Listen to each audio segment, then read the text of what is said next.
Nah, ini dia orangnya. Selamat malam, Kak Halo Bro Safira. Antoni, apa kabar? Iya, baik. Keren, keren. Gimana kabarnya, Baik, Kak Safira? alhamdulillah sehat-sehat. Bro Antoni juga sehat. Sehat, Ya, sehat, seru banget sehat. tadi lihat pembukaannya nih. Ini pasti, Seru banget lihat Hah? pembukaannya tadi. Iya. Pasti semangat kalau misalkan ngomongin tentang properti itu pasti langsung kayak Iya, semangat gitu betul. loh. Nah, apalagi kan orang yang langsung untuk tentang propertinya itu. Nah, Kak Safira, aku juga mau ngucapin nih selamat tahun buat rumah satu dua Terima tiga yang kasih. Terima ke-15. kasih Bro Antoni. Minta doanya ya. Ya, ya. Nah, Kak Safira, kita langsung mulai aja ya biar langsung dengerin nih insight-insight yang menarik semua tentang rumah Boleh, 123. boleh. Berhubung temanya sekarang kan sukses Hmm. berinvestasi di properti, pertanyaan pertama ditanya itu adalah tren properti di tahun 2022 itu gimana? Karena kalau misalkan kita mau berinvestasi dan kita sukses di investasi, pastinya kita harus tahu dulu trennya sendiri itu di tahun 2022 itu gimana? Ada nggak data dari Rumah 123 tentang berapa banyak nih yang deal di tahun 2022? Terus kota mana sih yang menurut Kak Safira tuh paling bagus untuk investasi dan jumlah properti yang listing tuh ada berapa di Rumah 123 Oke. sendiri? Wah, seru nih. Pertanyaannya dari awal udah banyak nih ya. Mungkin kita bisa mundur dikit ya ke data di 2021 dari Rumah 123. Sebenarnya di tahun 2021 itu kita ada sekitar 270 juta pencarian properti di situs Rumah 123, di mana sekitar 48% itu user yang baru, baru daftar atau mungkin baru baru mengajukan listing dan lain-lain. Berarti sebenarnya bisa kita bilang juga minat ya, lebih ke minat, demand dari properti ini sebenarnya masih ada gitu di tahun 2021, di mana itu kita lagi masih pandemi kan ya, apalagi waktu itu lagi ramainya dengan data varian kayak gitu. Ada data juga nih dari bulan Januari ke Februari ini, karena kan kita Maret belum belum selesai ya, jadi kita Januari dan Februari itu kita ada kenaikan hampir di semua indikator. Misalnya di session di rumah 123 ini kita ada kenaikan sekitar 20%, yaitu sekitar 400.000 session baru dalam satu bulan. Lalu Session session itu berarti session apa? uh, visit visit dari user ke situs rumah 123 gitu. Dan ada Oke, user oke. baru sebanyak 142.000. Itu cukup banyak loh gitu. Kalau misalnya kita bagi ke kepala keluarga, kayaknya bisa berapa RT berapa RW gitu ya, Bro Antoni, gitu sih. Ini daftar di sana atau pengen beli rumah di Untuk sana? usernya ini Heeh. berarti hanya membuat akun, jadi bisa untuk pasang, bisa untuk cari Oh, gitu. Gitu. mm, Terus untuk listing juga kita bertambah ya dari bulan Januari ke bulan Februari sebanyak 5%, itu sekitar hampir 50.000 listingan baru dalam satu bulan aja. Gitu. Mm mantap, -mm. mantap. Untuk kotanya sendiri Oh, gimana, Kak? Yang paling bagus untuk ini yang kira-kira menarik di tahun 2022 kota oke. mana? Kalau kota sebenarnya kompleks ya. Secara sederhananya sih berarti yang demand-nya paling banyak gitu, yang orang-orang carinya paling banyak nih di mana gitu.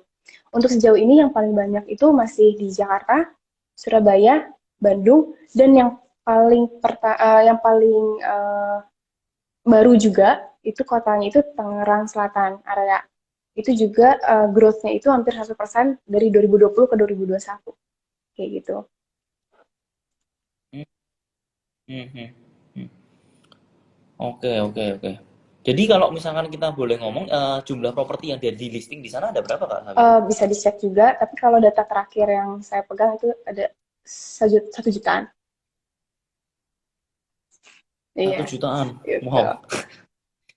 Jadi teman misalkan mau lihat properti-properti, wah pasti di mana-mana itu udah ada semua ya, dari yang paling murah sampai Iya, paling atas betul. ya. Mhm. Nah, pertanyaan kedua nih Kak, kalau bicara tentang investasi, kita kan harus tahu nih, eh, sektor mana yang paling bagus. Nah, kalau data pencarian di 123 sendiri, itu sebenarnya pembelian apa yang paling banyak? Rumah, gudang, apartemen, atau Oke, apa? sudah bukan rahasia umum ya. Orang-orang paling banyak mencari di rumah tapak. Itu paling banyak. Kalau dari data sendiri, Oh, itu di 80% rumah tapak sih. Gitu. Tapi kan kita balik lagi ya, yang namanya demand-nya banyak, tapi supply juga banyak gitu. Jadi emang harus pintar-pintar milih nih gitu. Buat teman-teman yang mau tahu, bisa cek juga di situs kita rumah123.com. Itu banyak banyak macam-macam lah gitu, kebutuhannya sesuai sesuai jumlah ruangan kah atau mungkin jumlah dari luas tanah, luas bangunan dan lain-lain itu bisa dicek di rumah123.com. hmm, ya ya. Nah, nih, yang pertanyaan kedua, kalau misalkan jika tren properti itu semakin bagus nih, gimana cara anak muda itu bisa sukses berinvestasi di properti? Oke, bagus banget nih pertanyaannya. Jadi sebenarnya faktor krusial dari investasi secara keseluruhan ya, apapun ya, investasi apapun itu adalah waktu. Jadi sebenarnya jika memungkinkan dimulailah sejak dini gitu. Sebenarnya sejak dini itu sedini apa sih gitu? Mungkin bisa dimulai dari awal banget mulai bekerja atau mulai berpenghasilan nih gitu. Kita mulai nabung DP-nya dulu misalnya untuk mengurangi misalnya ke depannya kita akan cicilan kah atau gimana kayak gitu. Terus nah selama periode menabung ini juga sebenarnya kita bisa isi dengan giat riset, giat membaca berita dan lain-lain kayak gitu. Sebenarnya kan investasi ini tergantung oleh pengembangan kawasan ya. Jadi kita perlu tahu nih berita-berita uh, apakah ada pembangunan baru, pengembangan kawasan baru, transportasi publik, atau misalkan ada jalan tol, yang itu sih paling utamanya adalah akses jalan tol. Di mana ada pengembangan kawasan, di situ juga nilai-nilai juga akan naik. Nah, jadi itulah perlunya membaca berita dan artikel-artikel. Nah, di Rumah Todo 3 dan di 99.co juga kita punya artikel-artikel yang membahas mengenai itu. Jadi rajin aja datang ke artikel rumahtodo3.com. Mantap, udah lengkap banget ya berarti ya di sana Betul. ya. Nah, kalau misalnya gue tahu, umur yang sebenarnya paling pas untuk investasi di properti itu umur berapa, Oke. Kak? Karena kan banyak banget yang kadang-kadang mungkin bingung ya, mau mulai investasi properti kalau kemudahan kayaknya nggak cocok nih, atau kalau misalkan udah terlalu tua, kok kayaknya nggak bisa ambil KPR lagi nih. Sebenarnya yang paling cocok tuh umur berapa Sebenarnya sih? cocok atau enggak ya tadi sih lebih lebih cepat lebih baik dan karena yang namanya investasi itu kan momentum ya. Jadi mungkin bisa dimulai anggaplah kita lulus kuliah umur 21 misalnya 21 nanti habis itu kita mulai bekerja di tahun pertama kita udah bisa menabung lah sekitar 30% dari gaji kita gitu. Nah, setelah misalnya nih DP kita udah kekumpul, anggaplah di 2 tahun atau 3 tahun pertama itu bisa mulai sih investasi. Berarti sekitar kalau bisa sebelum umur 25 ya. Hmm, jadi kumpulin duitnya selama 4 Iya, tahun dulu ya, Kak kira-kira ya? 4 tahun lah harusnya udah cukup. Kecuali itu kita dengan lifestyle dan lain-lain kan sebenarnya bisa ya disesuaikan lah gitu dengan pengeluarannya. Hmm, hmm. Eh, nah, kalau misalkan nih dari budget sendiri, kira-kira itu yang pas tuh berapa sih? Maksudnya, pengen punya properti dengan harga 1 miliar gitu. Nah, anak-anak muda tuh harus punya budget berapa dulu nih untuk bisa akhirnya beli properti pertamanya mereka. Karena mereka ini kan kadang-kadang kalau misalkan beli kayak invest di properti biasanya tuh takutnya tuh karena nggak tahu tuh Iya betul. biaya-biayanya, terus habis itu budget yang di awal ya berapa, kadang-kadang bingung kan mereka. Nah, lebih kira-kira berapa sih? Oke, aku start di umur 25. Nah, aku dengan gaji 5 juta bisa beli properti harga berapa gitu. Atau misalkan pengen rumah harga 1 miliar, aku harus punya berapa gitu, Oke, Kak. menarik sih. Kalau kita hitung-hitungan ya, kalau hitung-hitungan gitu, sebenarnya ya tadi tergantung budget dan kebutuhan. properti gitu. Kalau misalnya dengan gaji 5 juta gitu, aku boleh ini ya, berdasarkan pengalaman, ada beberapa project yang aku pegang juga, itu yang gaji 5 juta itu masih bisa beli di daerah rural areanya Jakarta seperti Bekasi, Bekasi, Bekasi Timur kayak gitu tuh. Itu masih bisa banget gitu. Kalau untuk budget secara keseluruhan biar aman dari nilai harga ini ya, nilai harga propertinya siapkan sekitar 30% sampai 40% gitu. Kenapa sih 30% dan 40% ini? Karena ada biaya-biaya tambahan yang perlu teman-teman ketahui juga, kayak misalnya AJB, misalnya terus ada pindah nama, ada BPPTHB, dan ada notaris dan lain-lain yang cukup banyak lah gitu. Nah itu di rata-rata kalau untuk surat-suratnya aja itu bisa 15-16%, kayak gitu sih.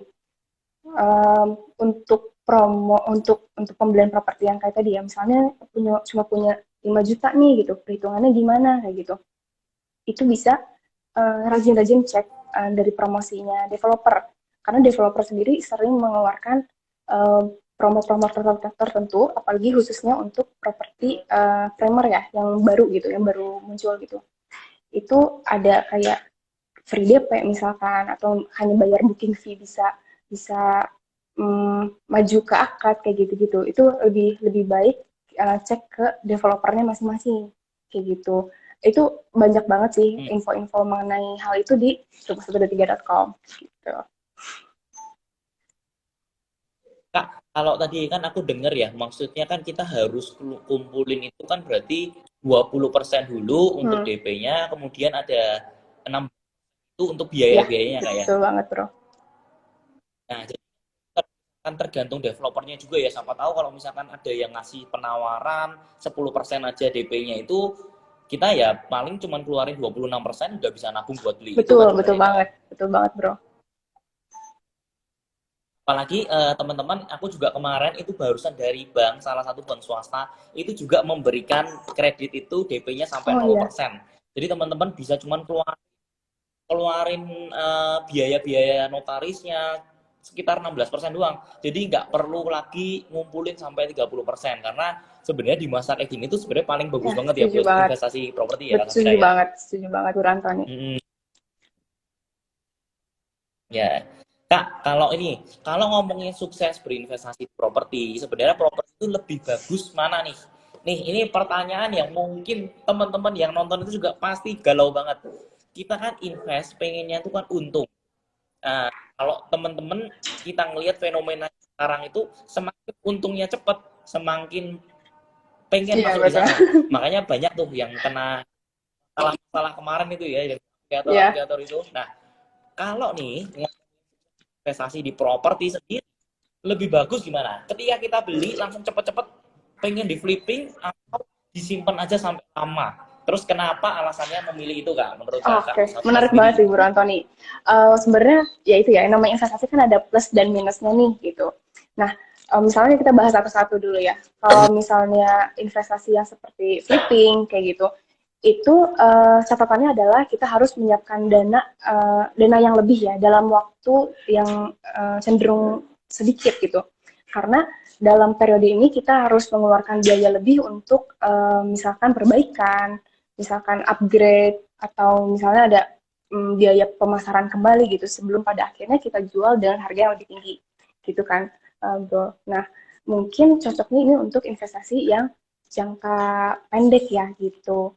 Tapi misalkan nih kita punya properti yang di kawasan yang baru dibangun, atau misalkan kawasan yang dekat dengan developer besar gitu misalnya. Nah, harga yang properti yang kita beli pada saat itu bisa naik seiring dengan pembangunan infrastruktur, fasilitas, dan lain-lain lah yang ada dari developer besar itu.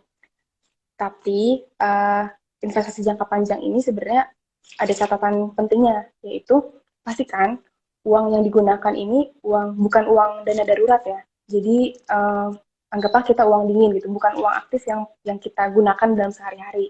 Kenapa? Karena investasi properti itu instrumen investasi yang likuiditasnya itu rendah. Jadi kita tidak bisa mencairkan sewaktu-waktu gitu.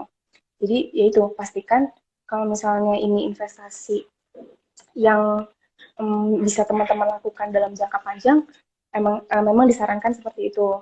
Tapi jika dibutuhkan dalam waktu dekat, kayaknya amannya di flipping. Tapi itu ya tadi ada minusnya di situ.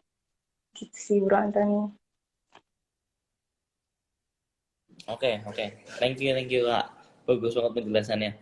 Nah, ini juga satu pertanyaan lagi yang sering banget Ya, ditanyain. Kenapa aku harus investasi di properti? Emang berapa sih keuntungannya atau return yang bisa dikatakan dalam artian di properti itu bagus ketika investasi di properti? Apakah bisa lebih gede nih dengan instrumen-instrumen yang lainnya gitu Kak? oke. Sebenarnya kita awalnya nih kenapa investasi properti dulu gitu. Sebenarnya investasi properti itu dia cenderung stabil ya. Bisa dibilang mungkin low return, tapi kita low risk juga gitu di investasi di properti. Balik lagi, bagaimana kita memilih dan bagaimana kita melakukan riset mengenai properti yang akan kita beli untuk investasi tersebut kayak gitu. Nah, kalau misalnya kita bilang angka yang bagus, sebenarnya yang penting tadi kan cuan gitu. Jadi sebenarnya angka berapapun yang menutup modal atau biaya-biaya dikeluarkan di awal dalam membeli si properti ini kayak gitu. Tidak ada patokan khususnya, tapi sebenarnya setiap kawasan, misalnya nih ada di Kota Serang, ada di Bandung, itu pasti persentasenya itu akan berbeda kayak gitu. Bahkan dalam Bandung pun gitu, Bandung Selatan dan Kota Bandung itu akan berbeda. Jadi balik lagi itu sesuai itu ditentukan oleh kawasan sih, lebih ke apa ya, lebih personalize lah dari si areanya sendiri gitu. Nah, tapi kalau ada yang baku itu yang aku pelajarin di rumah 123 adalah kalau misalnya sewa. Kalau sewa itu sekitar 4%. 4% ini sebenarnya dari harga itu setelah memperhitungkan nilai pakai. Kayak misalnya kita udah beli terus kita perbaikin misalnya gitu, lalu kita kasih ke orang, itu ada nilai pakai dan ada nilai operasional. Misalnya setelah setelah sewa terus ada jeda lagi sewanya nih kira-kira berapa lama sebelum mendapat sewa baru kayak gitu-gitu, itu sekitar 4% kayak gitu. Nah, gimana? 4% dari cash flow, maksudnya dari income yang masuk setiap tahunnya Betul, itu ya kayak. betul. Nah, terus ya tadi itu dan sebenarnya ya tadi ya kalau misalnya dibilang high return sendiri nggak begitu ya, karena yang namanya properti kan orang beli nggak kayak kacang goreng gitu setiap hari bisa beli gitu, tapi kan sesuai dengan kebutuhan kita harus nyocokin dengan marketnya dan lain-lain kayak gitu. Tapi ya kembali lagi investasi properti ini termasuk yang minim resiko, jadi itu sangat sangat disarankan saat pandemi kayak gini sih, itu bro. Tahu sebelum ini kan yang returnnya ngeri-ngeri itu juga terjunnya juga lebih ngeri Betul, lagi high gitu risk kan. high return. Kalau dulu aku ditawarin investasi yang gede-gede banget returnnya itu pasti langsung diambil gitu. Waktu aku usianya tuh masih umur 21 itu gampang banget kalau ditawarin apa ikut, tawarin apa. Iya, Terus habis itu sampai akhirnya duitnya tuh bener-bener hilang. Nah, sampai ada orang tuh yang ngomong investasi di sana itu cepet kaya tapi lebih miskin. cepet lagi miskin gitu. Jadi kayak ya memang kalau pertama tuh gede gitu, tapi ujung-ujungnya juga pasti ada something yang mencurigakan, too good to be Betul. true gitu. Tapi kan kalau di properti itu kita nih aman banget, secure banget.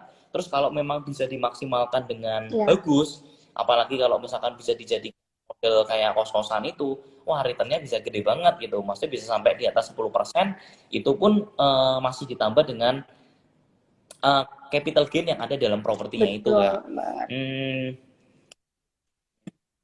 Nah, Kak, nih ada pertanyaan lagi nih. Kenapa investasi properti itu bisa tetap melesat di tengah pandemi? Padahal kan kita tahu ya semuanya itu kan di pandemi susah. Tapi kalau aku ngelihat itu justru sektor dari properti ini juga menarik banget gitu. Apalagi kita ngelihat pertumbuhan growth-nya dari jumlah usernya. Artinya kan banyak banget orang yang pengen untuk ngelihat-lihat rumah, pengen untuk beli rumah, investasi di rumah. Nah, kenapa ini? Kok aneh? di tengah pandemi malah investasi properti malah kayak jadi lebih menggiurkan Iya, gitu. Kenapa, Kak? itu ya itu menariknya investasi properti ya, Bro Anthony. Jadi ini juga sebenarnya salah satu kenapa teman-teman harus mulai mulai investasi properti saat pandemi ini gitu. Jadi dari awal tahun 2021 sekitar bulan Maret lah, itu tuh pemerintah mengeluarkan stimulus untuk sektor properti nih gitu untuk pemulihan ekonomi gitu. Si stimulus ini apa aja sih gitu? Salah satunya adalah free PPN. Kalau misalnya nih teman-teman beli properti misalnya seharga 1 M gitu, jangan dilupakan kita masih ada PPN sebesar 10%. Tapi stimulus dari pemerintah ini meringankan si PPN ini jadi full ditanggung oleh pemerintah pada tahun 2021. Masuk ke 2022 kita sudah ditarik lagi nih si stimulus ini, tapi berhubung si demand-nya masih tinggi, akhirnya pemerintah kasih keringanan lagi. Jadinya PPN 10% itu 50%-nya ditanggung oleh pemerintah untuk rumah di bawah 2 miliar. Tapi kalau untuk rumah di antara 2 Hmm. sampai 5 miliar itu sekitar 25% diskonnya. Jadi 25% ditanggung oleh pemerintah. Kayak gitu. Nah, si stimulus ini sebenarnya hanya berlaku sampai September 2022. Jadi ya itu sih kenapa kita harus memanfaatkan si momentum ini untuk membeli properti. Kalau misalnya kita udah ngincer nih kapan ya mau beli properti untuk investasi atau mungkin untuk diri sendiri kayak gitu. Ini sih waktunya sebelum September 2022, Hmm. sebelum si stimulus ini dicabut kayak gitu. Itu stimulus nomor satu yang pertama ya dari pemerintah. Yang kedua pada tahun 2021 juga untuk batas nilai hunian mewah itu dinaikkan sama pemerintah. Jadi sederhananya ya kebutuhan jadi pajak penjualan barang dari 5 sampai 10 miliar itu dinaikin kasarnya apa ya, plafonnya lah di 30 miliar. Jadi untuk orang yang udah punya nih tapi masih mau beli ya silahkan gitu untuk membeli gitu. Itu stimulus yang kedua. Yang ketiga adalah loan Hmm. to value-nya sampai 100%. Untuk tahun 2022 ini rencananya akan diperpanjang juga, tapi untuk apa ya, ketok palu ide pemerintahnya kita belum dengar sih. Tapi sebenarnya kita masih bisa manfaatkan si stimulus tadi yang nomor satu gitu. Gitu sih bro. Oke, mantap, mantap, mantap. Ini jadi banyak banget stimulusnya yang aku lihat tuh banyak banget. Dan jangan lupa juga teman-teman, nggak cuma dari stimulus pemerintah, tapi stimulus dari sektor-sektor perbankan pun juga Iya membantu betul. nih. Jadi ada perbankan yang bisa sampai lunas itu flat, bank swasta itu bisa flat sampai lunas, itu luar biasa banget. Dan nggak pernah lah sebelumnya sejak bank swasta itu buka sampai sekarang itu nggak pernah yang namanya ada kasih flat sampai cicilan itu sampai Iya. lunas, nggak pernah ada. Nah ini ke pertanyaan-pertanyaan yang dari netizen ya Kak Boleh. Safira ya, karena kayaknya banyak banget tuh yang pertanyaannya tuh Oke. sampai berapa puluh.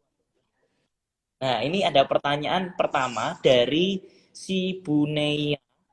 Menurut kakak sendiri bagaimana prospek bisnis properti di tahun 2022 ini Kak? Oke. Oke. Kita ke eh, dasar bisnis ya, dasar bisnis dan ekonomi di mana ada demand, bisnis akan tetap jalan.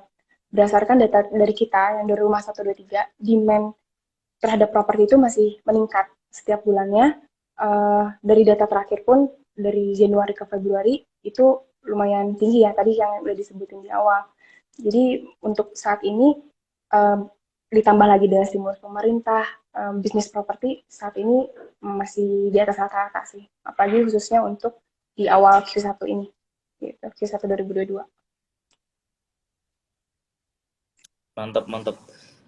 Kak, ini ada juga nih. Oh, teman-teman, aku juga mau ingetin sekali lagi ya, buat teman-teman yang kasih pertanyaan yang bagus-bagus, kita akan bagi-bagi uang senilai 1 juta rupiah dalam bentuk uang tunai, voucher, Kak. Dalam bentuk voucher untuk 5 orang yang beruntung. Jadi teman-teman harus tanya ya. Nah, yang kedua, Kak, ini dari Merina Sution. Apakah untung jika investasi properti menggunakan kredit dari bank, Kak? Oke, menarik sih. Nah sebelumnya aku juga udah sempat baca, sempat lihat-lihat ini postnya Bro Antoni nih ada tentang kredit dari bank.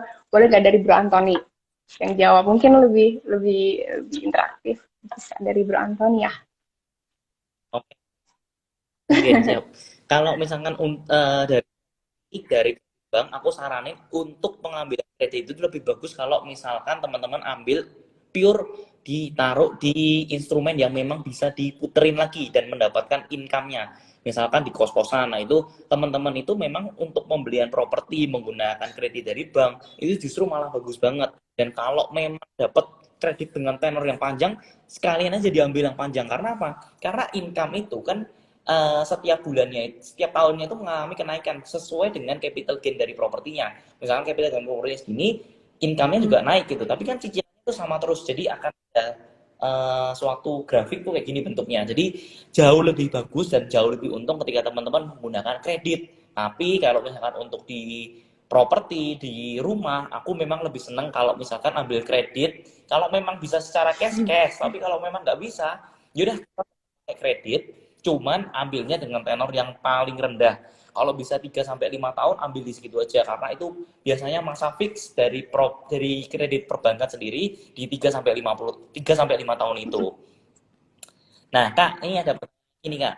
Dari Roma Yohana. Kak, kalau menurut Kakak lebih baik investasi properti atau kendaraan, mobil Oke, contohnya gitu.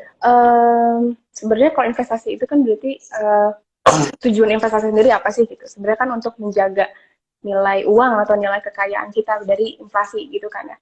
Sebenarnya kalau misalnya dari kendaraan, dia kan ada nilai pakai yang bisa mengurangi si nilai aset tersebut kayak gitu.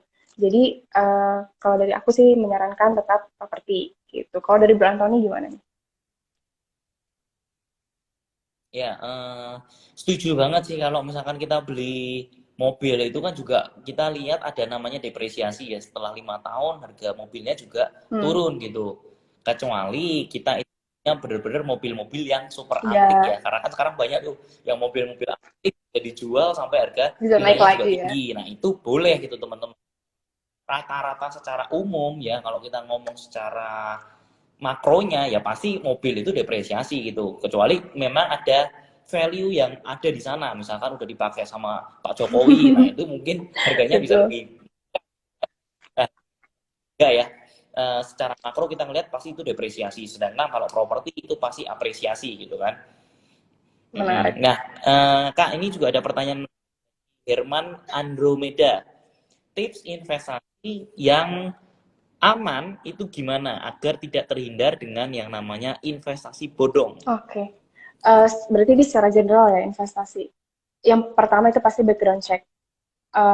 Kita cari tahu siapa yang menjalankan dan siapa yang menggunakan kayak gitu. Apakah si penyelenggara investasi ini terpercaya atau enggak? Apakah di backing oleh badan hukum yang resmi dari pemerintah atau misalkan dari internasional kayak gitu-gitu?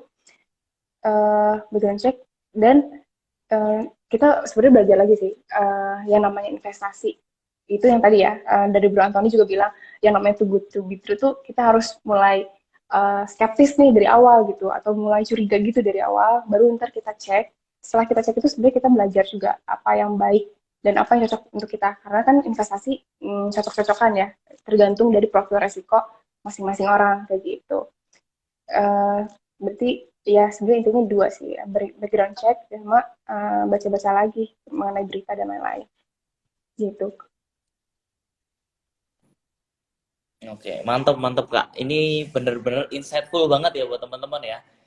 Kata kuncinya yang too good to be true itu bermasalah tuh teman-teman ya. Setuju, setuju. Yang cepat ini tuh banyak banget. Nah teman-teman pasti udah namanya buat teman-teman yang baru dapat duit itu pasti akan ada patternnya lah. Teman-teman itu pertama pengen yang kayak gitu-gitu tapi nanti sudah waktunya sudah mulai ngerasain yang namanya investasi bodong, teman-teman akan jadi jauh lebih wise dan memilih instrumen investasi tersebut. Aku pun juga mengalami hal yang sama. Nah Kak, ini yang kelima Kak, ada yang dari Mamanta 96, ini bagus juga pertanyaannya. Tips memilih investasi properti yang likuiditasnya cepat di masa depan dan apa aja yang harus diperhatikan sebelum memilih, apa itu Oke. Kak? Sebenarnya kalau mau cepat dan aman tadi ya sewa ya, kita udah punya dulu. Ini pendapat pribadi ya. Kalau kita udah punya dulu, kita sewakan tadi ya yang dengan capital gain yang udah ada, dengan income pada saat itu juga itu termasuk likuiditasnya cepat gitu. Jadi tetap ada masuk, tapi kita tetap keluarin, tapi tetap ada masuk juga. Itu tercepat sih. Karena kalau misalnya dibandingkan dengan kita investasi yang jangka panjang kayak gitu-gitu, berarti kan kita harus tunggu nih si nilai properti dan nilai areanya itu naik gitu. Kalau bisa dibilang cukup lama juga ya, karena yang namanya pembangunan kayak gitu kan bukan hanya 2 bulan 3 bulan. Setelah setelah sampai misalnya 2 sampai 3 tahun kayak gitu, kita juga harus cari nih mulai pemasaran lagi, bagaimana si properti ini menemukan next buyer kayak gitu sih. Jadi kalau dari saranku sewa sih. Yang tadi bener Bro Antoni juga udah mulai dengan kos-kosan, itu menarik banget sih. Bisa ditiru, bisa di share juga depannya mungkin Bro Antoni. Ya Kak, memang harus itu sih, harus kalau aku ngelihat sendiri pun juga yang investasi properti yang likuiditasnya cepat di masa yang akan datang itu, kita ngelihat properti itu sudah bukan sebagai instrumen yang benar-benar investasi dari capital gain-nya itu gede banget, karena memang udah zamannya beda lah. Kan kita ngelihat dari zamannya Pak Ciputra, tanah mungkin harga cuma Yeah. 50.000, tiba-tiba bisa jadi 1 juta. Sekarang kita ngomong 1 juta jadi 50 juta, kayaknya nggak ada yang mau beli gitu. Nah, akan balik lagi, akan ada saatnya properti itu yang lebih bagus dan yang lebih banyak orang minat itu adalah properti yang memang punya secara cash flow di dalamnya itu bagus, dan kita bisa pakai, kita ada cash flow-nya. Kalau misalkan dijual pun ya bisa jauh lebih tinggi karena ada value yang ada di dalamnya. Beda kalau misalkan kita sama sekali nggak ada Iya, value-nya gitu kan. setuju banget. Ya. Keren-keren. Nah, sama ini ada pertanyaan terakhir Kak dari Fani Mayasari ya. Ko Antoni, gimana pandangan Koko tentang investasi apartemen saat ini? Oh, ini malah tanya aku. Oke.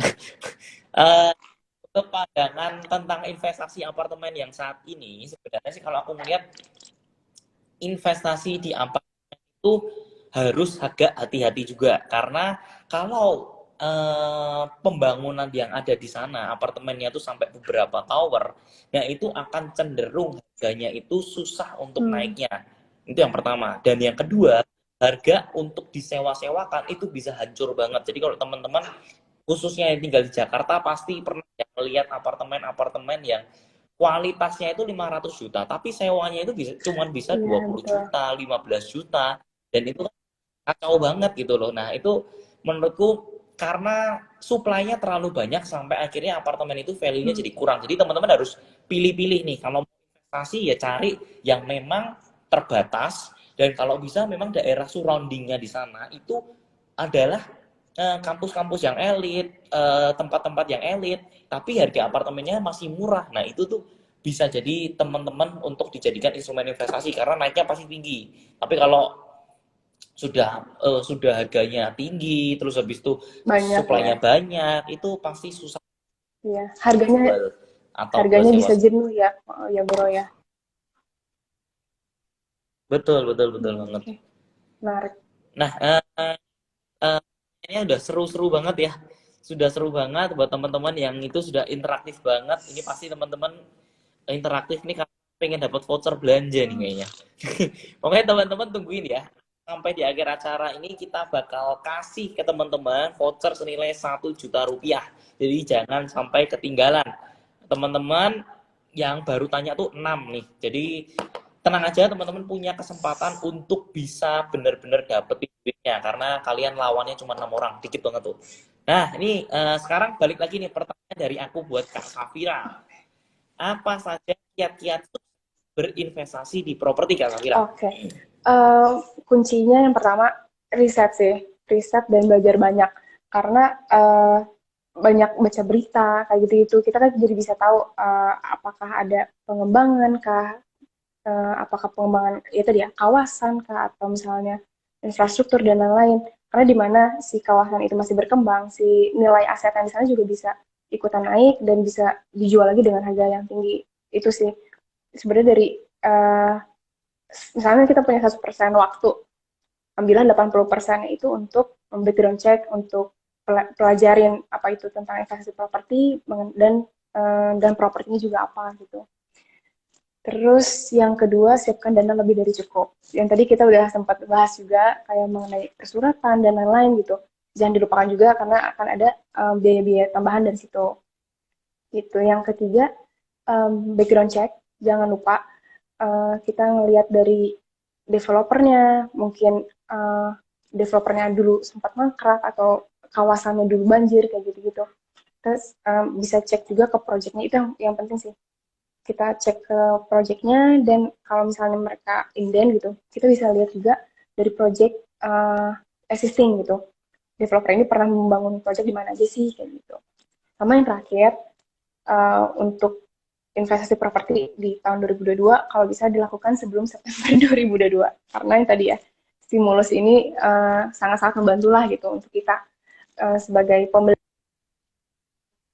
apa ya, pelaku investasi properti kayak gitu, sangat-sangat meringankan. Itu aja sih Bro Antoni. Mantap, mantap. Ini juga mungkin yang teman-teman harus perlu di notes ya. Mungkin teman-teman masih nggak paham seberapa gunanya menghilangkan PPN itu gede banget tuh. Kalau rumah 10% sampai 100 juta.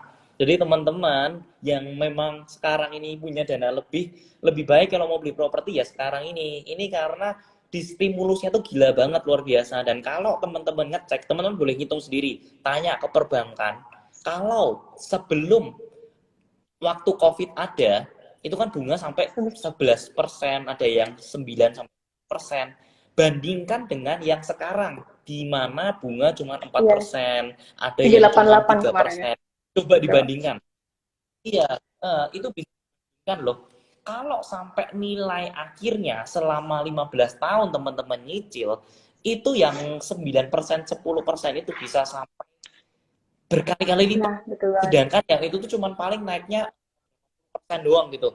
Jadi perbedaan dari cicilan per bulannya juga sangat signifikan. Yang satu mungkin bisa sampai 11 juta, 12 juta, tapi dengan sekarang itu paling cuma 7 juta. Beda 5 juta per bulan, bayangkan Iya. teman-teman. Itu teman-teman kalau lebih detail, angkanya dibuka, pasti teman-teman kaget deh. Jadi mumpung yang sekarang belum paham, pastikan langsung datang ke perbankan, ngecek sendiri cicilan kalau misalkan sebelum COVID sama cicilan sekarang saat COVID itu jauh banget. Betul, betul. Lumayan ya kalau misalnya ditanggung 50 juta aja itu bisa buat isi rumah, bener nggak Bro? Betul, betul banget, itu bisa jadiin uang teman-teman mau renovasi, mau mau dipakai buat bisnis lain itu juga Iya, bisa gitu setuju kan. banget sih. Nah, dalam nih Kak, dalam rangka ulang tahun rumah 123 punya rekomendasi nggak properti-properti yang oke nih gitu. Oke, jadi saat ini kan Rumah 123 lagi ulang tahun nih ke-15. Nah, ada beberapa proyek hunian pakai ada promo menarik nih, seperti cashback 1 juta dan diskon 5%. Itu lumayan banget kan, seru banget. Nah, buat yang nyari hunian boleh dicatat. Ada kita project Mustika Park Place di Bekasi buat teman-teman yang lagi cari properti di daerah Bekasi. Terus ada Fortunia Residence, itu rumah tapak di Pondok Cabe di selatan Jakarta loh, itu deket banget sama Jakarta Selatan.